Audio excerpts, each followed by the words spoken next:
to the Student Ministry Conversations podcast. This podcast is all about equipping, encouraging, and inspiring youth pastors weekly with topics that are brought to the table by youth pastors from all over the world. And now, here's your host for this week, David Pruitt. Hello and welcome to the podcast. If this is your first time listening to us, we want to welcome you and invite you over to our website, www.studentministryconversations.org, where you can find all of our previous episodes, show notes, blog articles, and so much more. Our goal here is that you are inspired, encouraged, and the things that you see and hear on this podcast would equip you to be a better student pastor for the church that you are actually serving in. All right, let's get into it. Today, I am very excited. This isn't my first time that I've had two guests at one time, but I definitely don't think we do it enough. But today I'm sitting down with my friends, Brett and Colby. Brett has been on the podcast before with Brent, and Colby, I don't think you've been on the podcast yet, have you? No, this is my first time. Beautiful. I'm so glad to have you. I can say a whole lot about these guys, but starting with Colby, since you're our newbie here, if you'll introduce yourself and tell us a little bit about you and your ministry, and then we'll go over to Brett and catch up with you, and then we'll jump right into our topic for today. Cool. My name is Colby Hill. I've been the youth pastor at where I am now for starting my fourth year, but I've been in camping ministry for, I think this will be my eighth summer coming around. It's been really cool how God's been using me. Definitely never would have been expecting this whenever I was growing up. So it's been really awesome to go into ministry. So,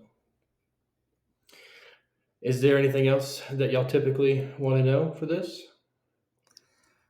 How many kids do you have? I'd say we average anywhere between 25 and 30. I love that you gave me an actual answer. I was talking like your actual kids. Like I figured you'd say something like, "I have 12 children." Oh no, I am single, and I have no kids. God has definitely has great plans, but nothing at the moment has come to fruition for that.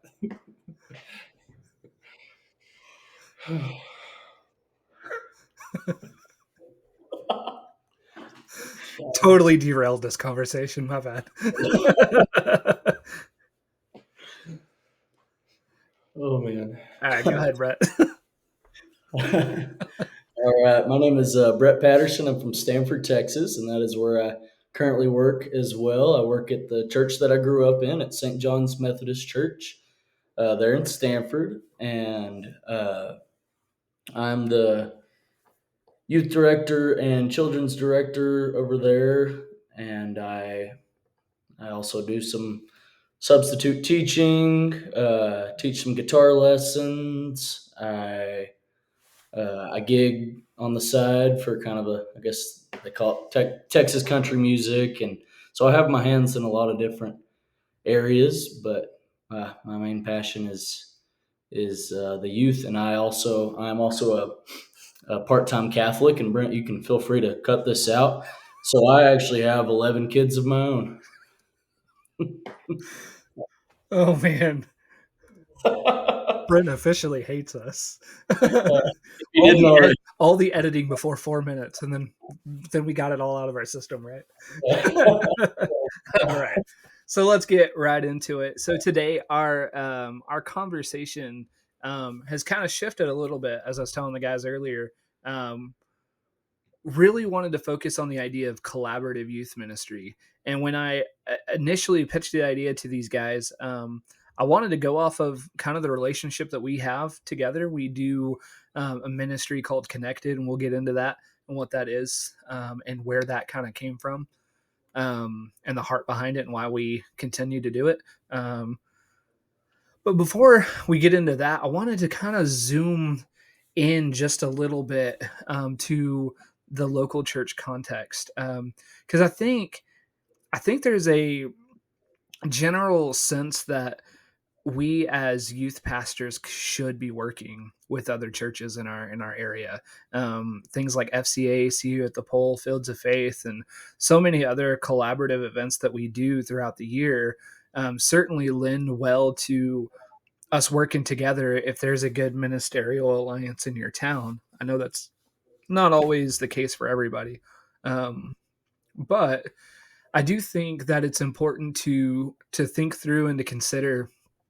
But if we were to just look specifically inside our actual local churches, I think we start to find that the way that we frame youth ministry, the way that we strategize and think through and plan for our ministry compared to the other ministries inside our church, I think can be radically different.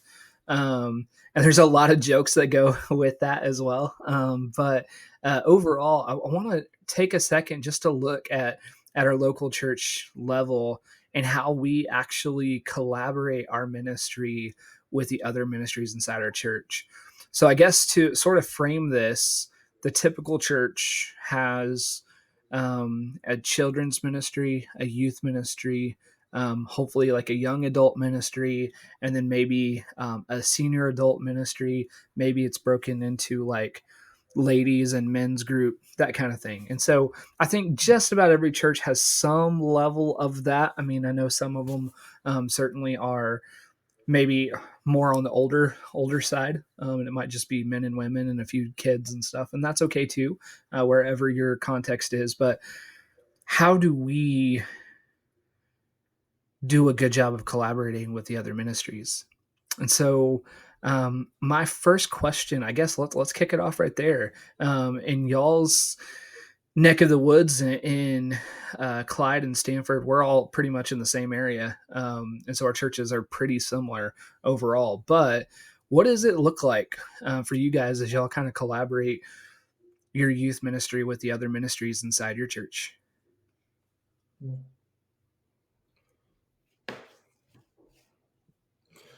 want to go first? You can go first if you have anything on your mind specifically. I think for me, being in youth ministry, it's kind of like the perfect middle ground between adult and children's ministry because, well, number one, you kind of get to see the fun side of children's ministry, a lot of joy in that, and a lot of the times the kids are just really brave when they're being together, and the friendships that you get to see, like the barriers, just a lot of times aren't there. So the way they're really cohesive is really cool for the youth to get to see, but also they get to have like an added amount of like responsibility when they're in charge of children's ministry. So that's really cool. But then on the adult side, there's joy there too, but there's also in the love, there's tradition that you get to see, and the way adults build relationships and maturing is something that the youth really get to see as they grow in their faith and in their relationships too. So there's like seeing people set the example and then setting the example back towards the younger ministry. So it's really cool. Yeah, I would agree with that. The way that our the way that our Wednesdays are set up is we have our children's ministry at 5 o'clock, and then we have our youth at 6:30. And I have really a good handful at this point, maybe 7 or 8 kids from the youth group are helping with the children's group. So it's really cool to see them be both serve and be served. And I think that's so critical to.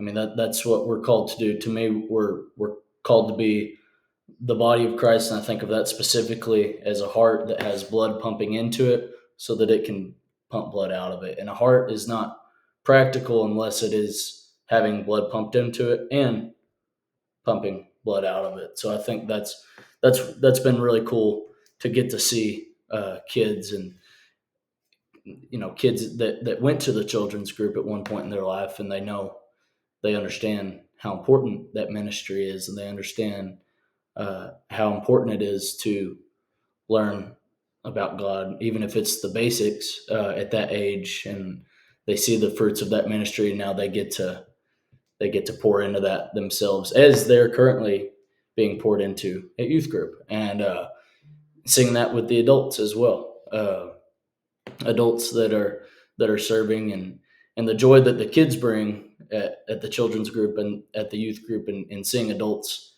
volunteer with that, and sometimes really just witness it, even if they're just dropping their kids off or picking their kids up, getting to witness what God is doing in these ministries, what God is doing with these kids. And I just think when kids serve, whether it's the children, elementary kids or youth age kids, when they serve, I think it's so contagious to the rest of the congregation. Yesterday morning we had our yearly or twice yearly, whatever it is, youth led service, and you could feel the Holy Spirit in that place, as we always can. But there's something different about kids leading that service, and it's both convicting and inspiring to adults.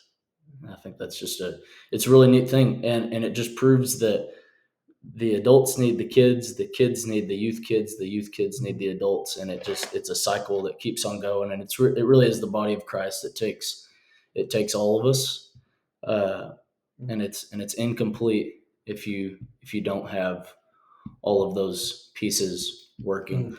And of course, there are always times in the church where there's one piece of the puzzle that is struggling or lacking, it seems. I don't mean to sound morbid when I say that, but it seems like there is always one piece that is struggling, and those other ministries can, they can really help that ministry that is struggling. And I think when everybody works together and is cohesive and is truly the body of Christ within the own church, that opens a new possibilities of what the church can be for the community, what the community can be for the county, what the county can be for the, and it just goes on. And it's really a really cool and contagious thing. Yeah. And I don't want to sit here and act like the kids and the youth are the only ones that can start that fire, but they definitely have a spark, and they have a lot of power, and their service and their hearts are very contagious. Yeah. Well, and all the different ages have a different point of view on everything. The adults are always going to see a situation or an opportunity in ministry that the youth are not going to understand or see in the same way. And then there's the kids who just, they're just kids. You got to let them live their life, but still cultivate what the world is going to be for them around them. And the kids don't get to understand that. And then you slowly have to pull the youth, let them take the bigger steps of learning to pour into others instead of just getting poured into. And slowly learning and building into that is there's just so many different point of views, especially through the ages. So, you have the children, and you have the youth, and you have the adults. And it's said that iron sharpens iron as one man sharpens another. And it's cool to see how the adults sharpen the kids and the youth through their wisdom. And the kids sharpen the adults. I can speak for myself. I know the kids sharpen me with their strong, unwavering childlike faith. Unwavering faith, as Jameis Winston said yesterday after that fantastic Browns win. Unwavering faith, unwavering belief. That faith of a child is contagious to the kid, to the adults, and to the youth. And I feel sorry for the youth in some ways, because they're kind of in that awkward middle phase. And so maybe that's why a lot of adults struggle with youth age kids. I can understand that, but it's really cool to see how iron sharpens iron, even within different generations, different ages. Absolutely. And that's one of the things that I was thinking about as I was having a conversation with my wife about this very topic. And I like to try to bounce some of these ideas off with her too, because she gives me a different perspective, because she hasn't helped out with youth ministry in many years. She helps out with the children's ministry, and she's also a first grade teacher too. So the ministry that they do is in children's ministry versus youth ministry and certainly adult ministry is so like incredibly different. Like there's a structure to youth ministry, but the structure for youth ministry and children's ministry look completely different. We talk about this too in our camping ministry because we're all directors for the camp that we take all of our students to. And it's interesting, like when we all met several months ago to kind of plan out 2025, a lot of what we were planning on really came down to the structure of elementary camp. Because mid-high and high school, like junior high and high school camp, we're kind of like, they're at an age where like, the bubble of freedom that they have and energy and different things that come with that is completely different.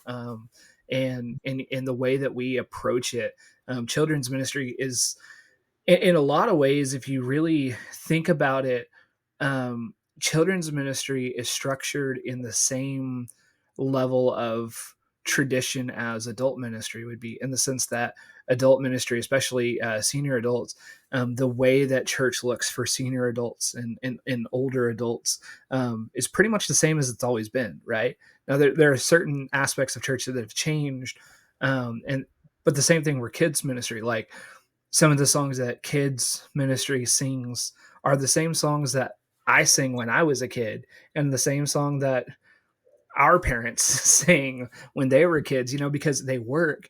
And for kids, it's kind of like, don't reinvent the wheel, because you only have so much time with these kids, and really you only have so much attention, and it's harder, right?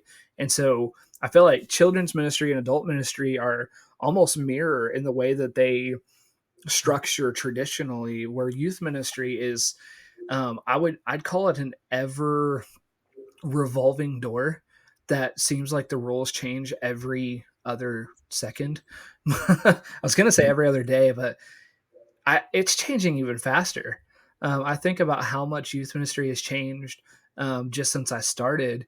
But even looking and thinking through, like the way that youth ministry looks today is different than it did pre-COVID, and different than it did 15 years ago, or 20 years ago for that matter. And so I think maybe one of the disconnects that we have inside our church is that the things that make sense to us in youth ministry and the things that reach these students can sometimes be radically different than the way that we reach other people. Like kids don't really get a choice.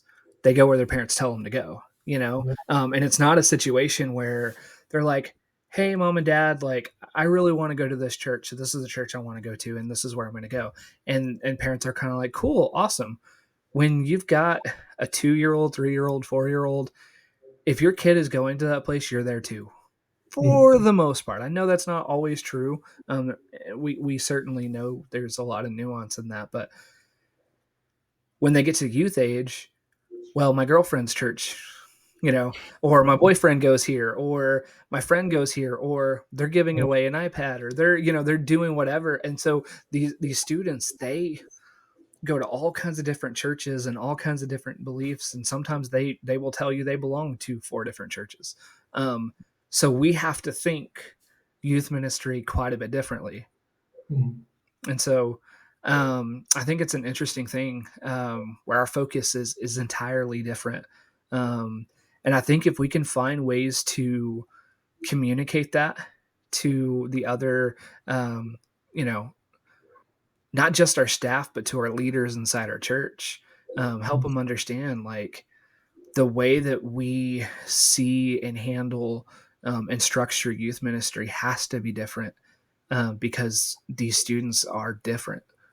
And it's weird. It's weird how it's just this sort of gap, and then they become adults. And I think as all of us know, and you guys are a little bit younger,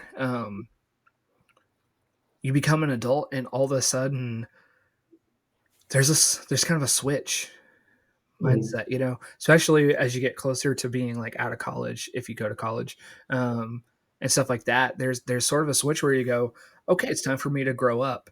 And that moment when we tell ourselves it's time to grow up, we sort of just adapt to whatever the people around us are doing, right?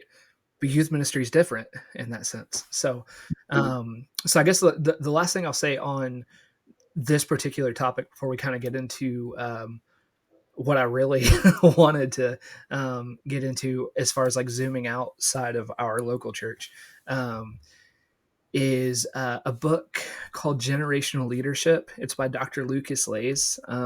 It's a pretty fantastic book, and I'll link it in our resources tab. But what I love about the book is that it challenges us to like kind of rethink the focus of church.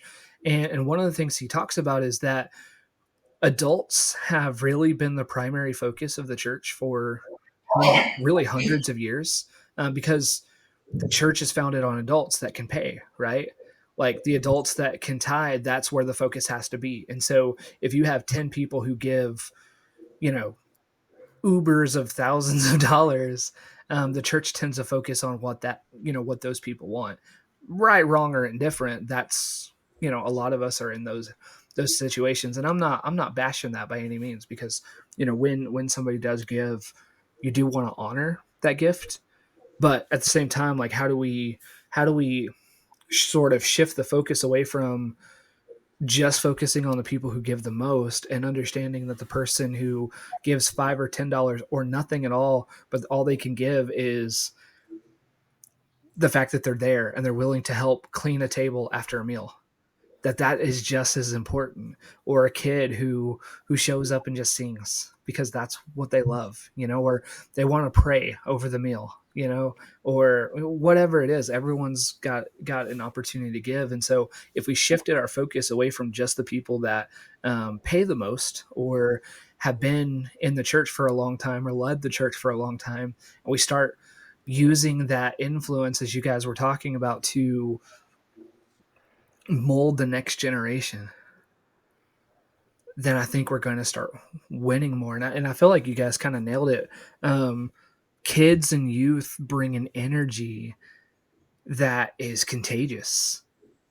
When you could take the energy and the passion of kids and youth and mix that with the wisdom and experience of the different stages of adults, man, church can become a really exciting place. And you start to notice that all of a sudden there's an excitement inside your church and that things aren't feeling stale. That's one of the things that our staff has talked about a lot in our church, is that there's an excitement in every level of ministry in our church, from children all the way on up to our senior adults. People are genuinely excited about the things that we're doing in our church. And that's contagious, man. You know, and when everybody starts to get excited and they catch the vision, all of a sudden creativity can flourish. And then that's when because let's be honest, the people that tend to be, you know, heads in the cloud dreamers are your youth pastors. Now I'd say 75% of it's unusable, but 25% is good, right? It's really good. So, you know, I think one of the things that he challenges in his book, Dr. Lays, is aging is inevitable, but maturing is optional. Absolutely love that quote. Aging is inevitable, but maturing is optional. You know, and how often do we get old? Like, because that's the one factor that every single person has, right? It doesn't matter how much money you have or where you're from or what you look like, what resources you have. Everybody's going to age, right?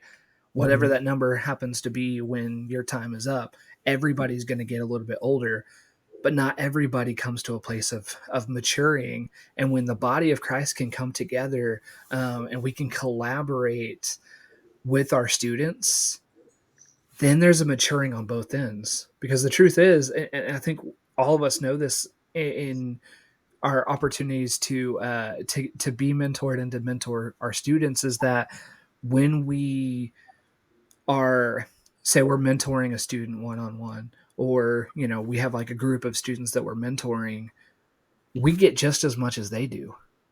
It's different, but what we get is the same. And so as much as we are helping these students mature in their faith, we're maturing too, because as you said, iron sharpens iron, and we can't grow spiritually strong and mature students if we're not spiritually strong ourselves. And so we always have to up our game along. And that's one of the beautiful things about youth ministry to me, is that we can't grow a student ministry if we're not growing with them.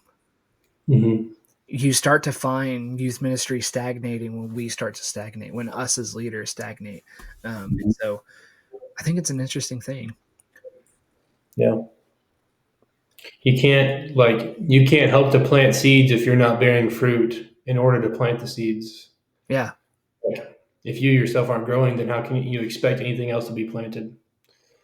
So, And I think it's really cool. I know it's actually those kids. I say iron sharpens iron, and that's very true for me personally, because I came into youth ministry. God called me into it at a time where I was like, God, are you sure? Like me right now? Like it's always sounded like a cool job, like something that I knew that I would, be that fit my personality and some of the gifts that I have. But man, where I was in my faith at that time, I was like, God, are you serious right now? Like you don't want me right now. I'm an unpolished turd right now. And the cool thing is those kids have a way of sharpening my faith more. Like it yes, I have to fill my cup up so that I can pour it out. I have to have blood pumping into my heart so I can pour it, so that I can pump blood out. But they also sharpen me and inspire me to do that. So that the kids really helped motivate me to take the next steps, not just one step, but even today, continue taking baby steps in my faith. And part of that has to do with me, the requirement really for me to do this job and to be able to do God's work the right way. You know, we all know we have to fill our cups up, but also some of the things that they have more wisdom than they get credit for as well, and they maybe that they don't even know that they have, and they sometimes they say something or include something in one of their personal unscripted prayers, or they make a comment to a question, answer a question, and that's actually sometimes it's exactly what I needed that week, or even just simply being around them and the joy that they have is, I mean, it's really cool. When I started youth ministry, my favorite days of the week were Friday and Saturday, absolutely. But as I spend more time with these kids and grow stronger connections with these kids, Wednesday and Sunday are my favorite days of the week now. And I'm not saying that in any kind of bragging way. That's just what God is doing, and that's what God is doing. That's what these kids are doing. That's what God's doing through these kids. So, I mean, it's really neat. Iron sharpens iron, and they sharpen us more than they know. And I think that's important for us to let them know that they're not only the future of the church, but the present of the church, and that God is working through them now. He's working through them now, and he's going to work through them later. They're not only that future of the church. They need to know that they're the present of the church as well.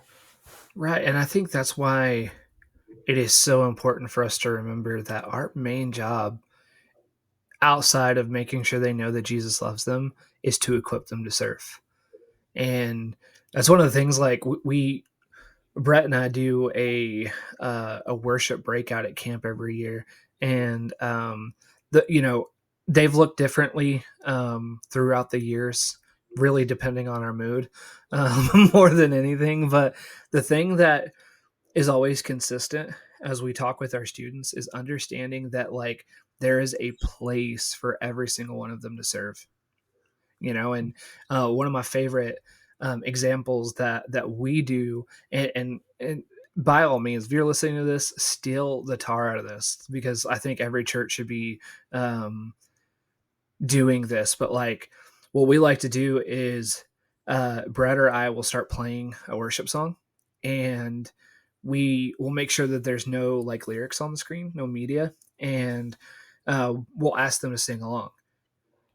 Maybe, now granted, we've got a great group of students at camp that know a lot of the songs that we do. But it's amazing what happens when all of a sudden the lyrics are on the screen. And all of a sudden now it's brought the entire room into one focus, right? Now everybody can sing because they see the words. And even if they're not the best singers, or they're not like an outward expression kind of person, which is totally okay, now they can at least connect to know, oh, this is what we're singing. And so the question we always ask right after is, was it hard to sing along? And for like one or two, it was like, oh no, I knew all the words. It was like, imagine you didn't know the words. Oh no, it'd be super hard because I don't know the words. So I can't really sing along. I can maybe hum, but I don't know the words to the song. So then we asked the question, was it easier when the lyrics were up on the screen? They're like, yeah. And I was like, that is why media is so important. You may not be that person who wants to stand up on a stage and proclaim the gospel in that way, but you're willing to sit behind a computer and hit some arrows. It seems so simple, but the impact that media has on all of our church services, whether you do like heavy like videos and media and stuff, or you just have a couple of songs up there and a couple of announcement slides, it makes a massive difference. It lets people know this is what we have going on. This is what we're singing about. Here's a couple of points to reinforce the pastor's sermon. There's so much that media does, and it's like, I can't tell you how many people got their start in serving a church by getting to serve on the media team. For me, I was 7 years old on our media team. And the whole reason is because instead of yelling at me for playing with all the knobs and the buttons on the soundboard, like he should have, instead he just said, hey, let me teach you what all those do.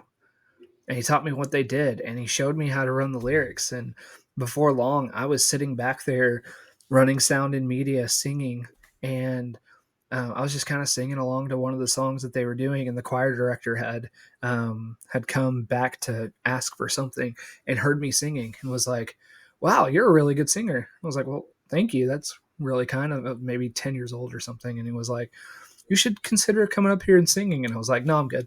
Like, no, I want to be back here. Like, this is my comfort zone. But he stayed on me, and again, it was moments like that where that situation couldn't have happened if I wasn't in a position where I was equipped to serve. And then that led to other opportunities for me to be equipped to serve. And that, snowballed to where we are today. It's pretty incredible when you think about it, but like, how many places in our church are missing out because we're not equipping our students to serve? Mm-hmm.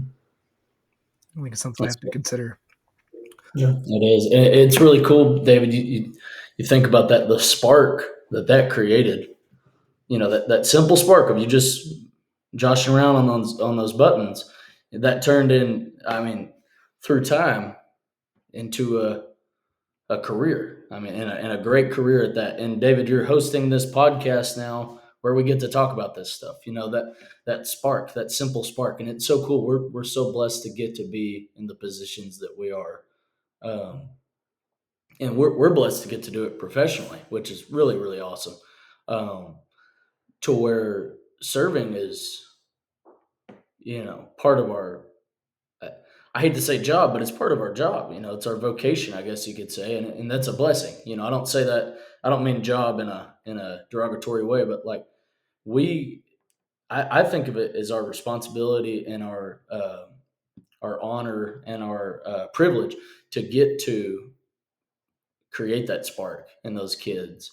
And sometimes the way that I do that is by pretty much volunteering. And now if I can tell that a kid is just like super anxious and just really, really is going to be uncomfortable, then I'm going to I'm going to give some grace there. I'm either going to talk them up, like hype them up to where they can do that, or I'm going to let somebody else do it. But like we have that opportunity to give these kids opportunities to serve. And it's so cool to see how so many of them thrive in those opportunities and get to either use the gifts that they already knew that they had or discover new gifts that they didn't know that they had for God's kingdom at a young age. And I think if you can start using those in middle school and high school, then you have a much better chance of carrying that into your college years, into your young adult years, and into the rest of your life. But I want the kids to know that they can do it right now. And like I'm not even thinking about these kids being adults. I just think they have the power to do it right now. Simple. Today's the day that the Lord has made. I will rejoice and be glad at it. Jameis Winston said that yesterday too. And they can serve today. And they are the body of Christ today. Yeah, whether you have a logo on your helmet or not, right? Yeah. Did you see that part of it too? Yeah. I thought that was so great. He's like, we represent that badge on our we represent the Browns. Awesome. You can't not root for that guy, right? No kidding. I don't know if he could actually keep that up, but anyway, yeah. I guess consistency is key, which kind of brings me to my next point. Great. Look at that segue. So I think about the heart behind why the three of us do what we do. So we created a ministry called Connected. And the simple idea behind it was in talking to our students. We go to camp every year. Obviously, camp prices are skyrocketing. And that's just kind of part of the economy. But it's like, oh man, that's a whole nother conversation, right? But the funny thing is, like, our students started asking the question, like, we build these relationships with other students and we meet these people from other towns and we really love being around them. Why do we have to wait an entire year to spend time together? And it was kind of like this like aha moment for us. Like, there isn't a reason. Like, if we would actually be intentional as youth pastors in our area, like, there's no reason why we couldn't do something. And so several of us sat around a table and started asking, like, hey, what would we want to offer? Does it look like a typical worship service? Does it look like one of our youth services? Do we change it up? Do we pick one place in the middle and just that's where we're at? Or do we rotate churches, which ultimately is what we decided? Let them all get to the opportunity. And again, it's an opportunity to equip our students. Like, okay, your church is hosting this time around. Who wants to speak? And that's another cool opportunity for me. I will always be grateful when students want to speak or help lead worship or, any of those aspects, or maybe serve the meal or whatever. But I'd love to hear y'all's heart behind it. Like, why is it so important for us as youth pastors to come together? I mean, it's the same answer, I guess. Really, like you haven't always had the great opportunities to connect with other youth pastors, and then you go to camping ministry and you spend a week just through these in worship together. Sometimes sharing cabins together, just in deep conversations at night, sometimes on the way to Whataburger, just depends. But just some late nights, some really great conversations. And then Friday comes and everybody has to go home and you have that same heart of like, I don't want to go home. Can we do this for another week? Like, I love these people. Like, these are my people. I don't want to go back into the real world.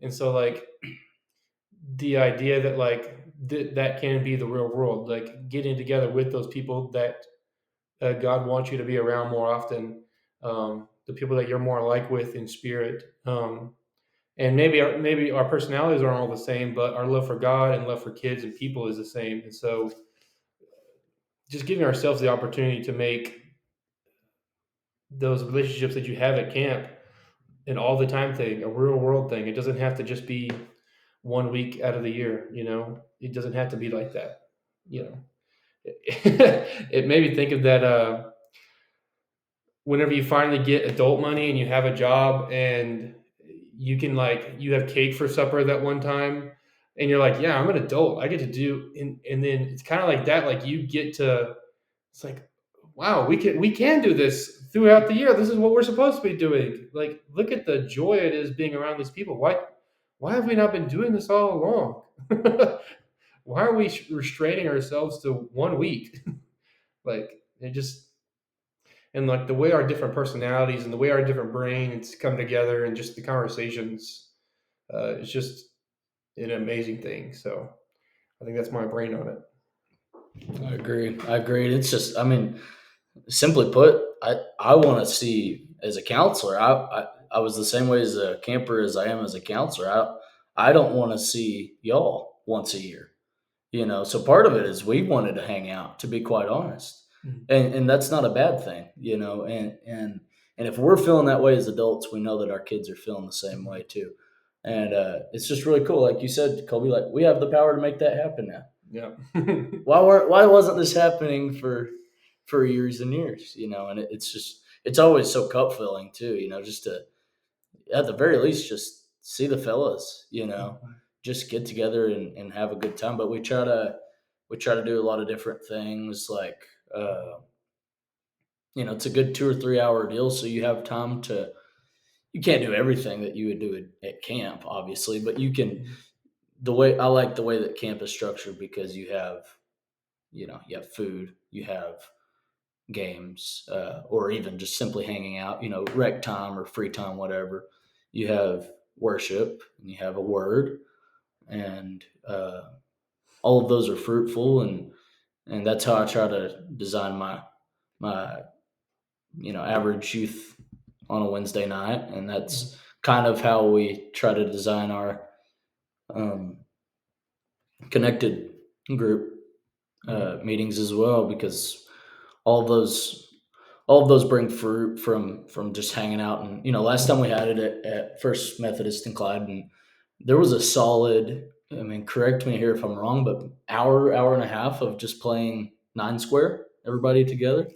And that builds, even a simple thing like that can build a bond that was already, those seeds were already planted at camp. Those bonds already began to build at camp, and camp over the years. We see, if kids can build, and adults alike can build connection over going to the same camp for 1 week of the year, 4 or 5 nights of the year, once a year. Think about how more connected that body of Christ can be if they meet another 5 or 6 times throughout the year until camp season comes around again. And for me, it makes it feel like camp is right around the corner, because we've already had we will have had a handful of connected group meetings over the first semester. And then we'll have winter youth retreat at Camp Butman, January 2nd through 4th. And then I imagine we'll have a few more connected meetings next semester. And so it makes camp season feel like it's right around the corner of the year.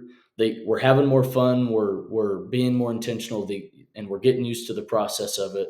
The school year's going by faster, and it feels like camp is right around the corner. Or if camp's not right around the corner, your camp friends are right around the corner. Mm-hmm. And that's a beautiful thing to me. Yeah, definitely. I mean, there's that. I remember like being a camper myself. Okay, I'm 25, so it was 8 years ago now, or 7 years ago, whatever, that I was a camper myself. And like you get so vulnerable, you get so close with these people just within a week, and the Lord is so present at the camp, and what it does to your heart and to your spirit, and binding it with these people. And then all of a sudden, like, it's like, okay, now go back to the real world. It's like, yeah, that doesn't make any sense. Why are we not doing this more? Like, that's the feeling, that joy and that connection is what we're supposed to be feeling all year. That is the feeling. Yeah. That's what it's supposed to be. That joy and peace that you feel during that week is a yearly thing. It's supposed to be an everyday thing.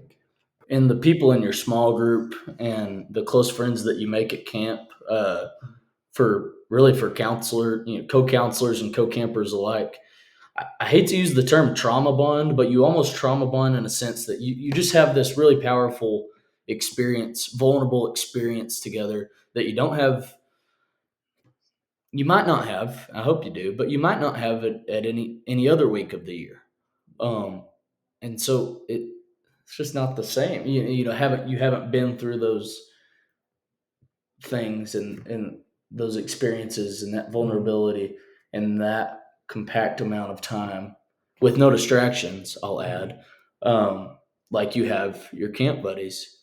And so why not stay connected? There's no reason to. And I know a lot of people that haven't experienced uh, church camp and church camp done the right way, and people that haven't experienced other retreats, such as I went on my walk to Emmaus recently. It really is hard to understand the value of camps and retreats until you've really experienced it. It's the same with knowing God.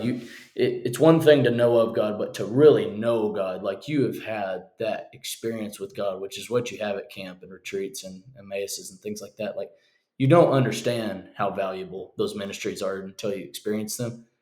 And I think you're kind of wasting that ministry if you don't stay connected, and if you don't take the joy, take the love, take what you learn from the camps and retreats, and take them into your local churches, and also stay connected with the people that you went through those experiences with. I think that's the ideal way to do it. For sure. And I think, it's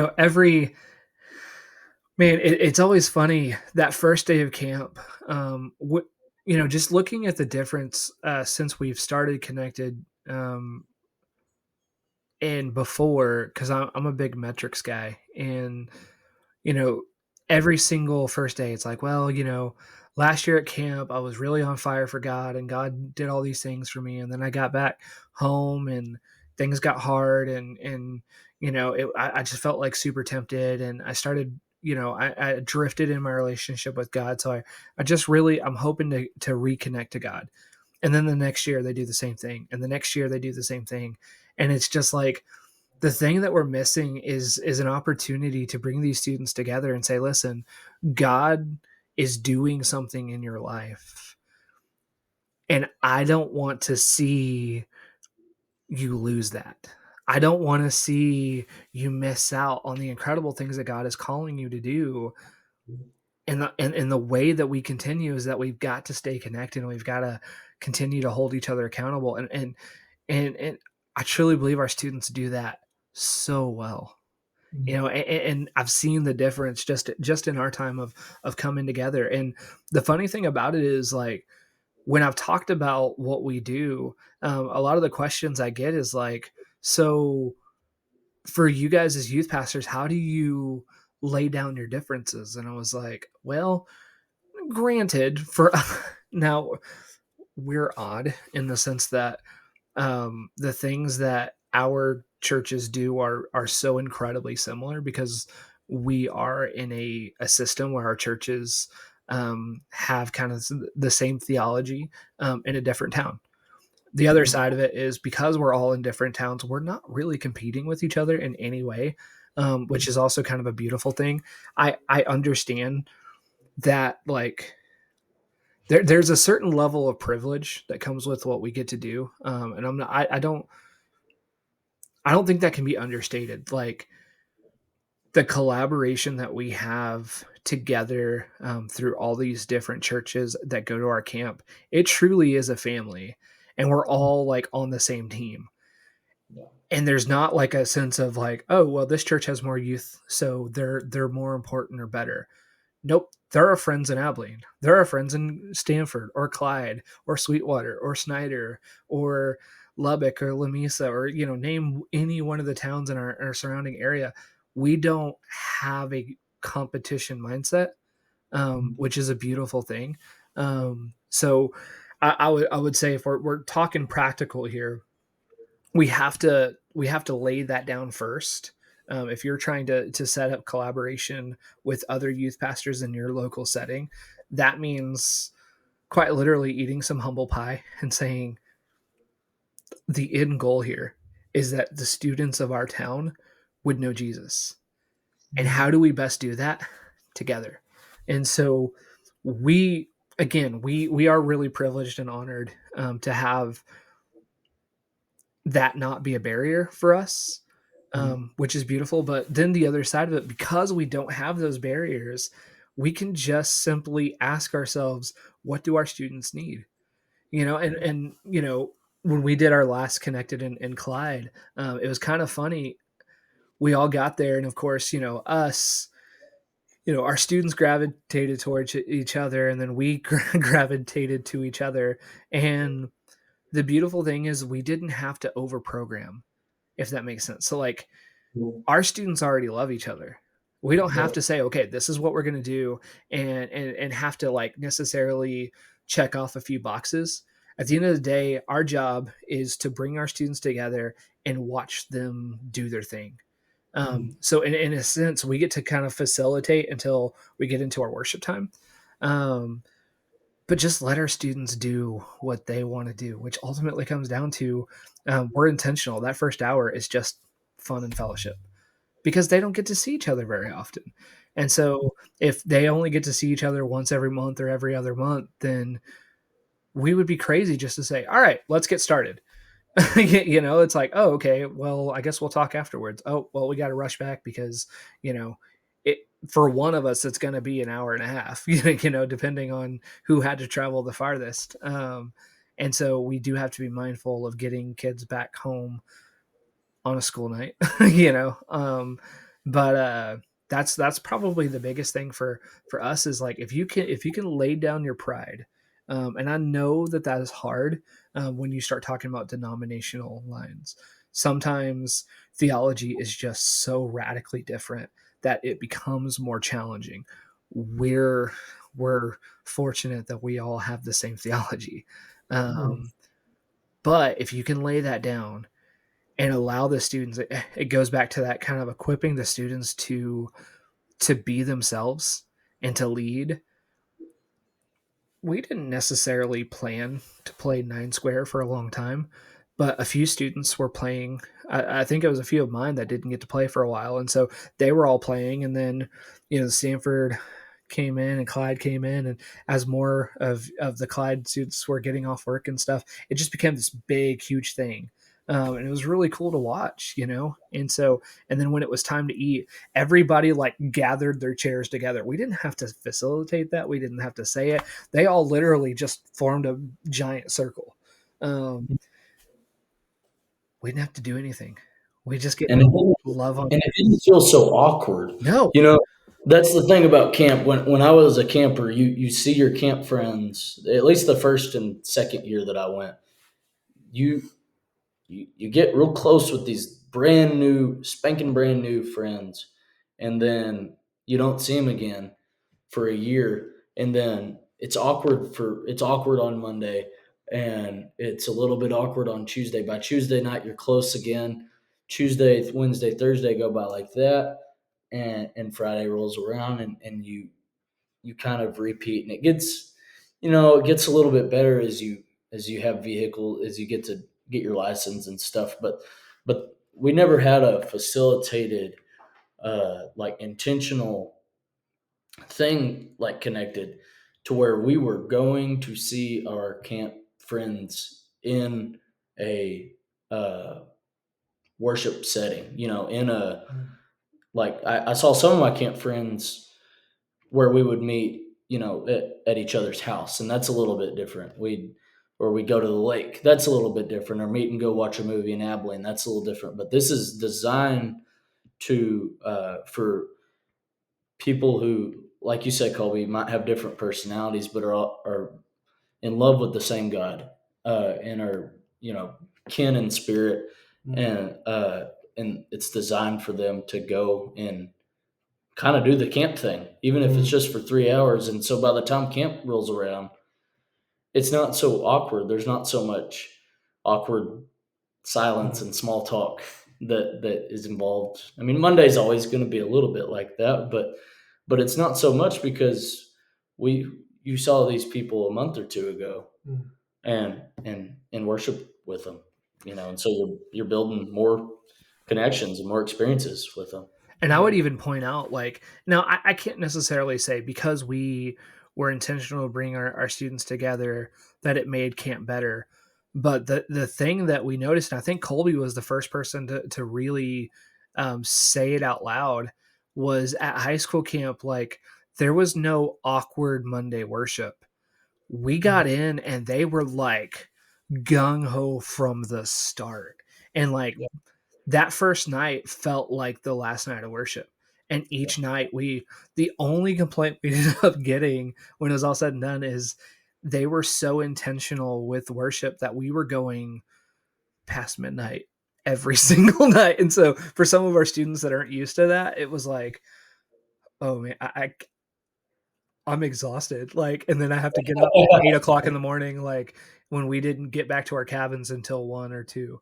And Cool. And hey, I want to add, I'm not trying to sound arrogant in any of this because this idea was our idea, but it's the idea that God gave us. So this is all God's doing, God's facilitating, and God allowing for all of this to get to happen. It's not us that are making it happen, just Brett, David, and Colby, but this is what God's doing. I right. just want to And add that. and to that point, like, we weren't creative by coming together.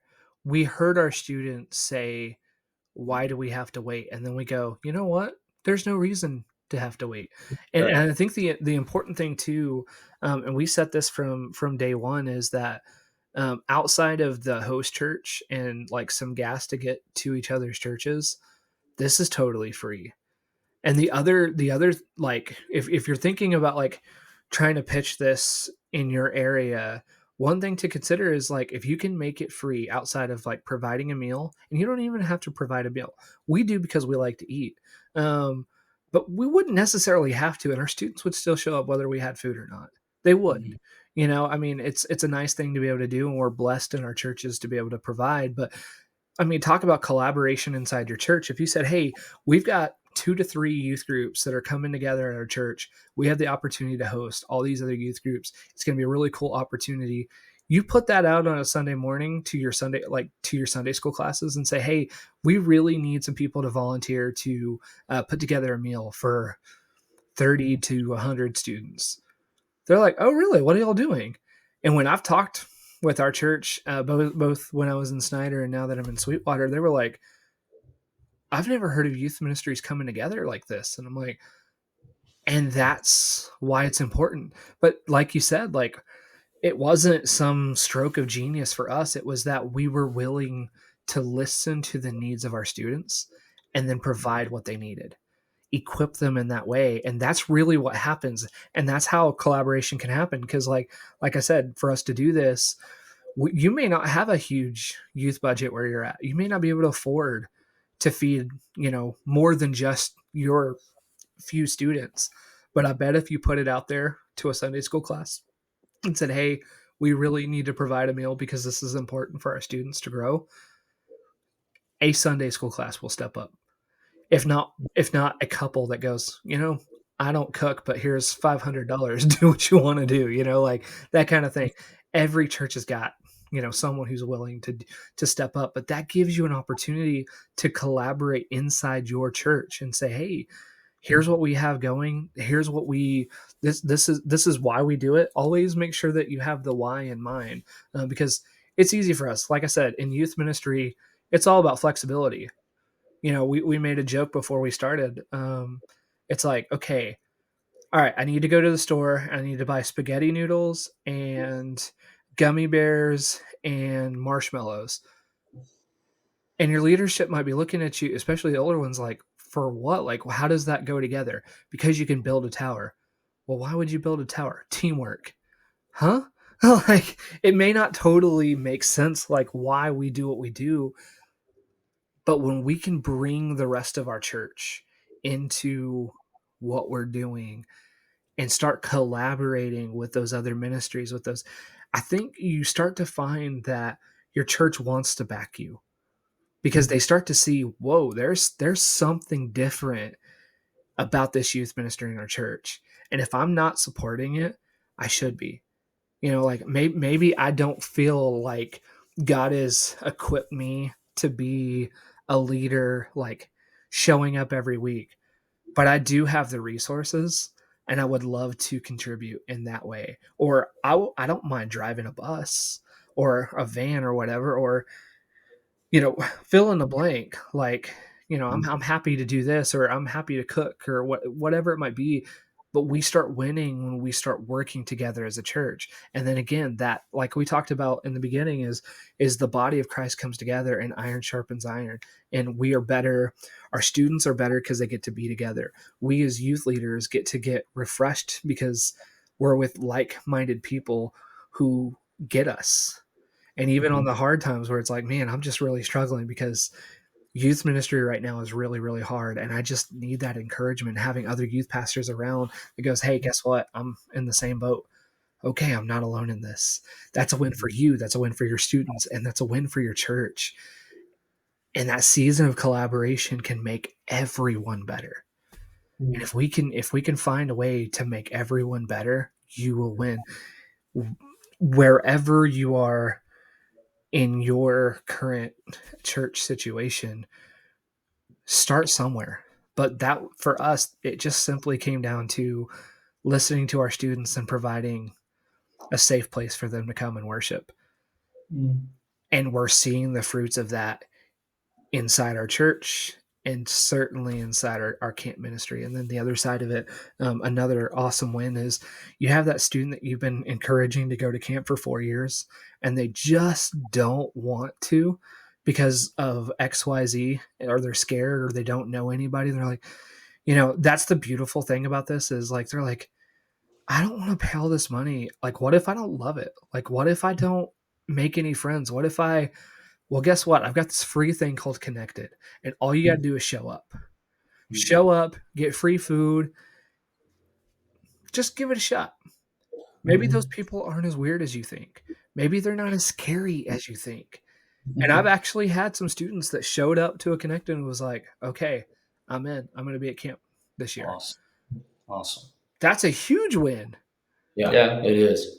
And we don't do that. Like, we all are very, the love we have for Camp Buttman is exponential, but like I don't want people to think that we do this just solely for the reason of helping the camp get more campers and make more money. That's not the heart behind it. Okay. But I don't even think that factored it all in our decision. Right. If I'm honest. But it's awesome. It's an awesome fruit that comes and that is going to come from it, And the reason that I believe, there are so many reasons I believe so strongly in Camp Buttman and love Camp Buttman so much. And, one of them is that's where I felt my call to ministry, my very clear call to ministry, was at Camp Buttman on a Thursday night when some kids were telling me, kind of about, their walks with Christ. And then God, like, told me, I didn't hear him audibly, but I heard him very, very clearly in my heart. And he said, and I was like, man. So all that going back to say that camp is a place where faith is transformed, where lives are transformed. And it's in so many different, that happens in so many different ways, from seeing God's creation through the beautiful nature to seeing the beauty of, relationships with people, to having that mountaintop worship experience. The list goes on, and I want that for everybody. I want everybody to experience camp. I want everybody to experience a walk to Emmaus, any kind of mountaintop experience with God. Those are life-changing, transforming experiences. And so if connected is how a kid gets over that hump to decide to give camp a try in the summer, then that alone is such an amazing reason to have this. And that it's so cool. There's never just one fruit that comes from something. There are always so many different fruits that come from it. And sometimes it's as simple as just getting to see your buddies, and that's a great thing. And getting to worship with like-minded believers, making new friends, seeing old friends, it's connecting with new people. It's reconnecting with old people in your life. I just think these are the types of things that we're called to do, that we're called to do for us, it's within our church camp family, also within our individual church families, within the different ministries in our church, within different ministries and different churches in town. And like I said, the ministry, the church, the different churches in town, the community, other communities, and the world, and this is just one of the ways to do it. So staying connected is just one of those things that there are a lot of different creative ways to do it, and there are a lot of different ministries, people, communities, and churches to do it with. But I think we're all called to minister. We're all called to connect as the body of Christ, and that looks different in a lot of different. That looks, that there are a lot of different ways to do that. A lot of different parts of the body of Christ, but we're all called to be connected as one. Yeah, one body of Christ. Well, another really cool thing about this whole collaboration that we've done, like anything post camp, even at camp, is that, and it's probably something that I had to, work out in my spirit, is that I'm not the only one that has to be the voice to a kid. I can trust either one of you. I can trust any counselor that's going to be at camp or be at our collaborations, at our connecteds, to pour into my kids, and to have this. All of us have these different point of views and these different stories and these different hearts, and so letting the kids see all of us differently gives them an opportunity to connect too. And it doesn't just have to be the way Colby sees this thing or my personality or my view on this thing. Go ask Brett, go ask David, go ask one of your counselors, go ask whoever was in charge of your small group. Like hearing the kids come back from camp or after our collaborations, after our connecteds, like hearing their messages, and the kids are like, I really liked how David said this. Yeah, Brett said this thing. I thought that was really cool. I never heard that way before. And it's like, I'm so glad they said that. I feel like I've been saying that, but you need to hear the way they said it. That is how your brain processed it. And like everybody's just so different in the way they're going to hear and process things. And it's the same way in what you're saying, David, about like getting people in your church and getting the older generation or just the other adults to participate. Is like, there may be a kid that has this one little problem or this one question that is going to unlock everything in their spiritual journey to just start and go crazy. But you're not the one that needs to tell them that. And God has a plan for someone else to do that. You just have to give that other adult an entryway into letting God speak through them. And it doesn't have to necessarily be this mile-long journey, but just one conversation with an adult with a different personality, different point of view, a different heart, can totally change your own kids' lives and their spiritual journeys. And so, and like I said, that's something I kind of had to relinquish control of for myself and my heart, because I was like, no, these are my kids. Like, I want them to know, like, they can trust me. But it's like, that's not how this works. They can trust and love on everybody. Everyone here is going to love them the same.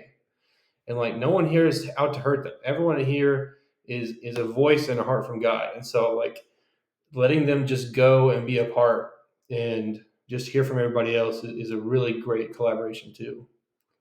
And it's really sweet that we've been doing this together for so many years now, because we built great friendships, great trust within ourselves and so many of the same hearts and faces we've been working with for years. Some of us went to camp together and are now serving together and encouraging, kids to high school kids to start counseling. Some of us have been like David. You were a counselor when I was at high school camp. My last couple of years, I still remember the hard conversations talk. I'll never forget it. And the first time that I saw the cup being filled so that it can pour out. That the first time that I heard that was from you. And so I'm saying that we all sharpen each other, and we build that trust. And the more that we trust each other, the more connected that we are, the better that mountaintop experience is going to be for these kids. For us at camp, that's at camp and at Connected and at Winter Youth Retreat and camp related things. And in other ways, it's, on a weekly basis, it's our weekly basis. It's our, you know, youth group meetings on Wednesdays, Sundays, Sunday worship, FCA, things of that nature. Those are the mini mountaintop experiences, if you will, that we are blessed to have throughout the week. And I think the stronger that those mountaintop experiences are, whether they're as big as camp or as consistent as just Wednesday youth, I think the stronger that those experiences are, the more equipped these kids are going to be for the valleys when they walk out of camp, when they walk out of the doors of the church, when they go to algebra class, when they're in the locker rooms, when they're maybe at home or wherever those valleys are for those kids, then they're going to be more equipped because of how well put together and how fruitful. I keep saying fruitful. That's just been my word tonight for some reason. That those mountaintop experiences are. They're going to be more equipped. Sorry, I can really yap, and I'm in a yapping mood tonight. But Yeah. the stronger that those mountaintop experiences are, the more equipped these kids are going to be, and the more that they're going to be able to. The more people they have that are willing and able to pour into them, the better chance that their cup's going to overflow so that they can pour out for others. And you got to have the heart having blood pumped into it so that it can pump blood out all at the same time. Yeah. Yeah. For sure. I think I always try to kind of leave off on a challenge, but again, I realize that what we get to do, we're very privileged and niche. So I guess my challenge is this: is if you are not working with other youth ministries, if you are not allowing yourself to collaborate inside your church and outside of your church with other youth ministries, other like-minded individuals, I think you're missing out. And so I would challenge you to seriously consider, have a conversation with your ministry team, with your leaders, with your staff, and start asking how you can come together and help each other out, because I think there are so many ministries even inside one church that are all pulling so many different directions.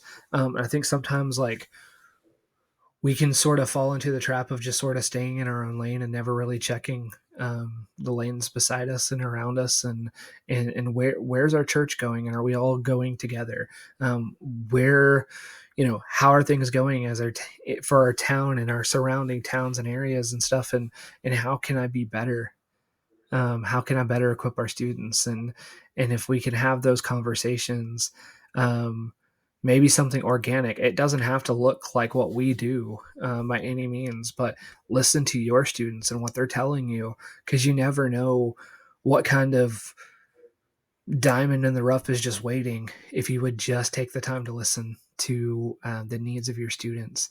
It doesn't, like we were saying, it doesn't have to be about us. It doesn't have to be led by us. It doesn't have to be a win for us. But the funny thing is, by just simply being faithful to try, we have seen so many different fruits that we would have never experienced had we not. And I think we'll continue to see that. And what that could look like a year from now, 2 years from now, 3 years from now could be different. So have that conversation with your leaders and ask how you can collaborate both inside your church and outside your church. Well, we've yapped for quite a while, so I'm going to go ahead and wrap us up, because we could easily talk for several hours, as Brett and I tend to talk to about 3:30 in the morning is our usual cutoff, and it's 10:36 p.m. So I'm sure my wife would like to at least have a conversation before she goes to bed. So we haven't talked much. So anyway, thank you so much for listening. We would be so honored if you would share our podcast with your youth pastor friends on social media. You could tag a specific episode. Maybe this episode really touched you. Just anything that stood out to you on your favorite platform by using @TalkStudentMen. Finally, if you would like to join us on the show in the future, I say this every week. Brent says this every week. All of our hosts say this. We can't have a conversation by ourselves. We want to hear from you. We want to hear about the incredible things that you're doing in your local church. Please send us an email or reach out to us on social media. You can email podcast@studentministryconversations.org. We would love to set up a time for you to join us. But until next week, have a great week, and we'll catch you guys on the next one.